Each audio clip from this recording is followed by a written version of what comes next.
E aí pessoal, beleza? Aqui é o Bruno com o primeiro vídeo do canal. Hoje eu vou fazer um vídeo sobre alguma curiosidade de engenharia e eu decidi fazer sobre utilização de blocos de vedação, no caso das divisões de alvenaria, se a gente faz em blocos de meia vez ou de uma vez. Tudo bem, então quando utilizar cada um deles? Será que eu executo a minha alvenaria em bloco em pé, bloco deitado? Será que o bloco deitado, né, por ter uma área líquida ali maior, uma área bruta, digamos assim, até maior do que o bloco em pé, será que ele aumenta a resistência da minha parede? Será que é isso que é o foco? Então eu vou te explicar hoje. A norma que regulamenta o bloco, trazendo seus requisitos, suas características técnicas e os tipos de ensaio, é a NBR 15270. Ela foi atualizada em 2017 e regulamenta em duas partes. A primeira parte, as características e os tipos de blocos, de tijolo, até mesmo canaletas, enquanto a parte 2 fala os tipos de ensaio, resistência e como executá-los, né? Algumas características é importante a gente trazer aqui e até mesmo um tipo de curiosidade. Por exemplo, o que difere o bloco do tijolo? Segundo a norma, seria a altura. Enquanto o bloco vai ter uma altura maior que 115 milímetros, né? Ou seja, 11,5 centímetros, o tijolo vai ter uma dimensão menor do que essa na sua altura de assentamento, né? Então, justamente, a diferença entre o bloco é que ele é mais alto, a diferença do tijolo é que ele é mais baixo. Bem simples, né? E também visualmente a gente consegue também diferenciar cada um deles, até que a gente já está bem acostumado com isso. Legal, então algo que tem que ficar bem frisado aqui pra gente é que existem dois tipos de blocos. Blocos de vedação e blocos estruturais. Hoje a gente vai tratar sobre os blocos de vedação, que é os comumente utilizados na construção civil, quando a gente tem principalmente pilares e as vigas ali que fazem a transferência de cargas. Então, blocos de vedação não têm uma função de suportar carga. Então, indiferente de você utilizá-lo em pé ou deitado, não vai mudar a questão de resistência.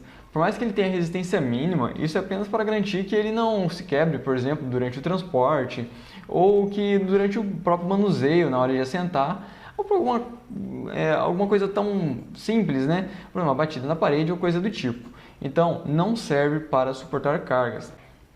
Então, você utilizar meia vez ou uma vez, terá a mesma resistência à compressão. Então, não se engane. Utilizar o bloco em pé ou bloco deitado, a resistência é a mesma. O que vai mudar será a característica no conforto térmico. Conforto térmico acústico, podemos dizer assim. Por quê? O bloco deitado ele vai ter uma transferência de calor de um lado para o outro muito menor do que o bloco em pé, já que a parede é muito mais fina. Então, o que acontece? O seu ambiente terá um clima mais agradável. O ar-condicionado irá conseguir gelar mais rapidamente e conseguirá manter essa temperatura lá dentro. Essa temperatura ficará mais tempo lá dentro, ou seja, a transferência, a troca de calor entre o meio interno e o meio externo se dará de uma forma mais lenta e não tão rápida quanto uma estrutura mais belta, uma estrutura mais fina.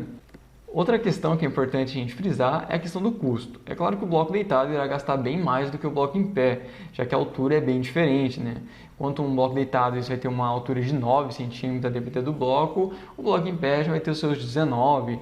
E é claro, nos seus vários tipos, né? Existem várias dimensões. Então você vai gastar mais no bloco deitado. Porém, o benefício estará nesse conforto térmico. Você vai gastar mais argamassa, já que a área bruta ali para você assentar, para você passar a argamassa de assentamento será maior, e você irá gastar mais bloco por metro quadrado.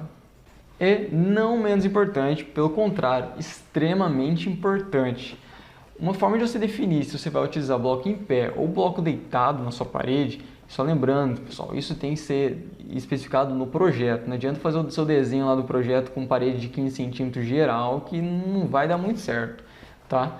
Porque onde for bloco deitado, a ideal é que você faça uma espessura a espessura real, né, do bloco deitado, e onde for bloco em pé você realmente adequa isso, porque isso vai consumir espaço interno no seu ambiente. E outra característica importante, isso vai definir também a largura dos seus pilares. Por quê? Se você utilizar blocos em pé, já que ele tem 9 centímetros de largura e, digamos, acabado aproximadamente 15 centímetros, o seu pilar ele vai ter acabado 15 centímetros também, seria pelo menos o ideal. Se ele tiver mais do que isso, ele vai formar um dente com a sua alvenaria. E isso não é bonito, né? A depender do lugar que isso ocorrer, num canto de uma sala, um ambiente que não seria interessante ter um ressalto na parede, não é legal deixar esse tipo de situação lá. Então, uma questão importante é saber definir isso no próprio projeto de arquitetura e no projeto estrutural, também analisar se naquele ambiente vai poder ter um ressalto, se não vai, atender a seção mínima de pilar, que a gente sabe que é 360 centímetros quadrados, então você vai ter um pilar no mínimo, atendendo ali algumas características, né, as exigências da norma, de 12 centímetros de um dos lados, né, na sua menor face, que é o ideal, que é o normal, 19 centímetros e 360 centímetros quadrados de área. Então, atendendo a isso, aí você pode executar o seu bloco em pé. A questão é, o seu pilar vai ter que se adequar dentro dessa parede de alvenaria. Enquanto o bloco deitado, você já tem uma face maior. Somente a face deitada é 19 centímetros, mas os acabamentos, digamos, de 2,5 centímetros, 3 centímetros para cada lado, né? Você já teria um espaço melhor para assentar, para fazer esses seus pilares, sem fazer ressalto na sua alvenaria, no acabamento. E por fim, se você vai passar também a tubulação na sua parede, você tente a utilizar, se for tubulação, né, 50, 40, algo assim, ou até mesmo um pouco maior, né?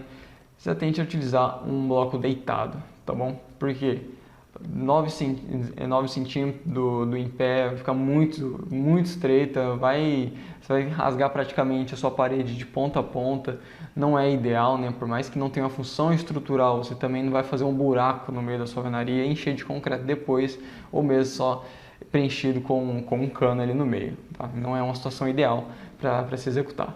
Então, se você vai passar naquela parede, por exemplo, a parede do seu banheiro, naquele ponto você vai fazer a ligação ali da sua pia, no caso do seu lavatório, com a alimentação ali do vaso sanitário, com a alimentação do chuveiro, e vai, por exemplo, passar tudo numa parede, ou em mais de uma parede, essas paredes passam com um bloco deitado. As paredes externas do imóvel, se você puder e tiver recurso financeiro, né, se atender no recurso financeiro na sua obra, faça com bloco deitado, devido ao conforto térmico acústico, tudo bem? Então, resumidamente, é isso, pessoal. Obrigado, é um primeiro vídeo, foi bem rápido, eu acredito que foi bem rápido, e espero trazer mais informações, coisas que vocês achem interessantes. Comenta aí, deixe seu like, se inscreva no canal e até a próxima.